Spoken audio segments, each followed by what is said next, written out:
Hello there. Intros are hard, so we're just going to skip it completely. Now you may be looking at the title of this video thinking, what does he mean by mascot? Does he mean like a sports mascot? A Japanese mascot?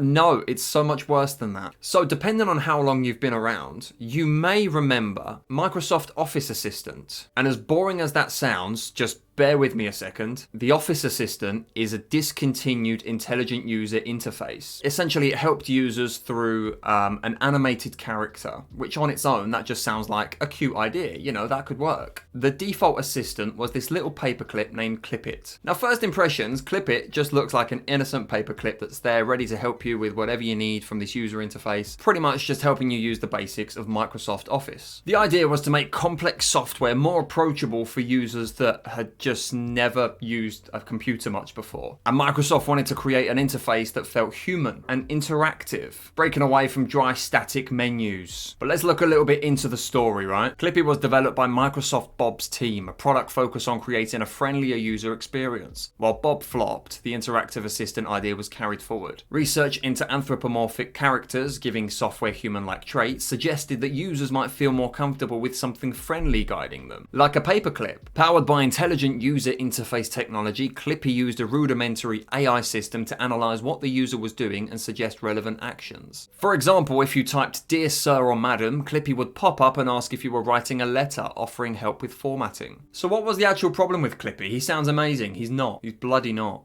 He wasn't.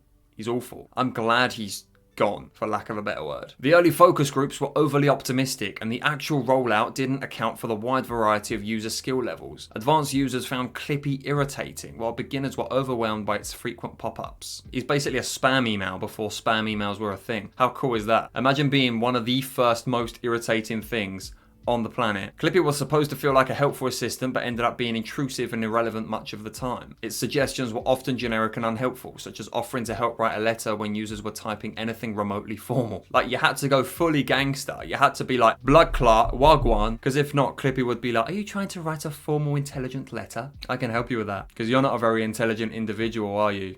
You're going to need some help from the paperclip. By the time Clippy launched, many Office users had already grown comfortable navigating software on their own. Clippy felt unnecessary, because Clippy was quite unnecessary at that point. It would have been so much easier to just read a tutorial, to just read, this is how Office works. Get on with it. But the last thing you want is a paperclip popping up every 30 seconds. Bro, I'm thick as shit, and I managed in a day, maybe a day and a half, to figure out how to use a video editing software. I am a potato if a potato didn't get enough water when it was growing. Microsoft marketed Clippy as fun and friendly, but users perceived it as annoying and patronizing. Users felt Clippy's tone was condescending, especially for experienced Office users who didn't need guidance. Instead of helping, Clippy often came across as an uninvited know-it-all. Makes me want to hate all paperclips. Luckily, there's none in this room, or they'd be getting it right now. By the late 1990s and early 2000s, Clippy became a cultural punching bag representing annoying or intrusive technology. Like what? Like this. For example, looks like someone has lost their shit over the election. Would you like to move to Canada? You know me so well. If AI ever takes over, I hope this little guy is the leader. I bloody hope not. I'm so old that I put 2 spaces after a period. Wait, was that a thing? I never did that. That's just wrong. You're a wrong un for that. Did you ever do that? It looks like you're having an existential crisis. Do you need help? I always need help. Oh, there's no option for no. It's just yes. That's how intrusive he is. He just doesn't take no for an answer, do you, Clippy? Sometimes I watch you sleep. I know the nightmares are consistent, my friend. Speaking of nightmares, I had a nightmare about a washing machine the other night. Just thought you'd like to know. Sometimes I just pop up for no reason at all. Like now. Wow, you do keep your promises, don't you, Clippy? Sometimes when I don't know what to do, I'll get this out my pocket and pretend it knows the answer. It's real life Clippy. Maybe you should write a formal letter. Would you love more memes? I bet the answer is yes. However, we're gonna have to click no for this one. And I need to get on with the video and tell you guys other things about Clippy, because we can't just sit here looking at memes all day. I mean, I could, to be fair. The I Hate Clippy campaigns. Even some Microsoft employees dislike Clippy. Developers saw it as a symbol of the company's overreach in user guidance. I Hate Clippy campaigns. Bloody hell, it's like itchy and scratchy. Microsoft's competitors capitalize on Clippy's unpopularity, jokingly comparing their products to Clippy-free alternatives. That's the way to do it. That's how you market, bro. It's like when Netflix cracked down on the whole password sharing thing, and Blockbuster was like, we didn't care who you shared it with. We just just wanted it back in time. That's how you do it. In 2001, Microsoft introduced Office XP, removing Clippy as a default feature and letting users disable it easily. I like how they kept it, but they said you can disable it, just in case there's like 5 people out there in the whole world that actually like Clippy. We'll leave it, we'll keep it, but please, for the love of God, add a disable feature, just in case. Despite this, Clippy's reputation as an annoyance was already firmly cemented in public consciousness. It still is. Look at me, 2025. Here we are talking about Clippy. He just doesn't die. He lives. He lives on in our hearts and in this video, which hopefully does bits so people can learn of the existence of Clippy. That would be nice. Family Guy and Robot Chicken famously mocked Clippy as an annoying tech assistant who was better off dead. Poor Clippy. I mean, I kind of feel bad for Clippy, but hey, that's what bullying's about, and sometimes you need... I've changed my mind, I'm not going to include that bit. In The Office US, Dwight Schrute referenced Clippy in his rant about Microsoft's attempts at user-friendly software. He did. I remember that. I've never watched The Office, so I don't remember that. Crack on, Dwight. Clippy was parodied in games such as The Sims and World of Warcraft, where exaggerated versions of intrusive assistants appeared as comedic nods to Clippy's legacy. World of Warcraft? I love World of Warcraft. I play it regularly. Let me see this. There actually is a character called Clippy. That's cool. But that's cool. I never knew that it was in World of Warcraft. Artists have reimagined Clippy in absurd contexts, from horror depictions to comedic sketches. Horror. Oh my god, there's a horror game. If only I had a gaming channel.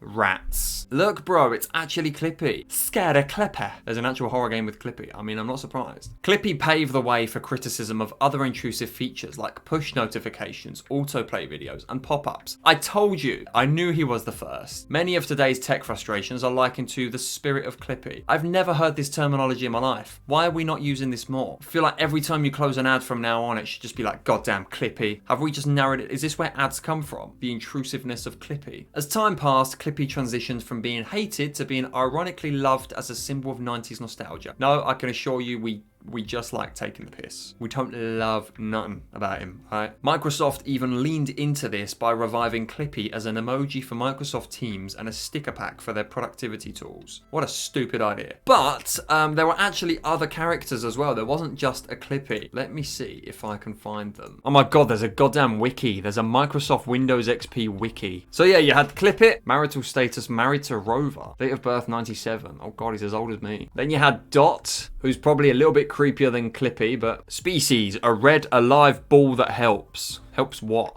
Okay. You had the Office logo, which is probably the more boring one. Only adults and old people use this one. Like, come on. Mother Nature, again, boring. There was Lynx, the cat. Cute. Very cute. Bless him. Look at him. He just spins on himself. Did I see a mouse move? Haha, get it? Rocky, a doggo. If you fall into a ravine, call Lassie. If you need help in office, call Rocky. You know what? I think I'll stick to Lassie. Dog's got a hell of a schnoz on him. Goddamn. And then we've got the Forgotten Agents. There's the Power Pup, which I don't know what happened to him. You had Will, Hoverbot. Cool. Kairu, but in the old version, right? And then Scribble, who's quite literally a scribble. It's got to be the ugliest cat I've ever seen. But there's definitely one or two missing. I remember something else. This Donnie. Oh my god. I remember. This is the one I used because I didn't have a clue what it was, but I loved it. It's like a robot birthday cake chicken thing. How cool is that? Yeah, him. I don't remember this bird, but he does look bloody useless. Petey. The bird's name was Petey. Let's just move on from that one. Bonzi. I remember Bonzi a little bit. Yeah, was that his name? F1. Why was it F1? Courtney.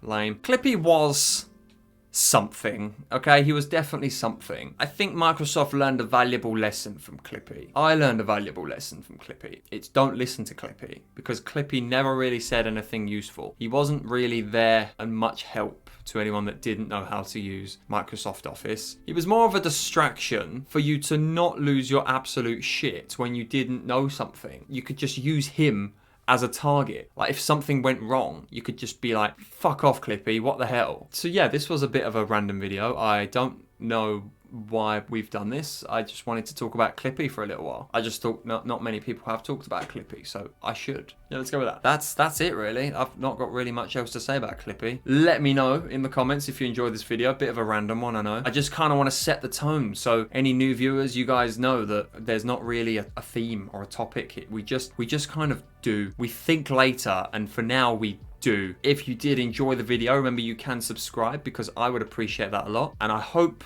I will see you in the next video, whatever that may be. I've got no clue. We're almost at 10,000 subscribers. No, we're not.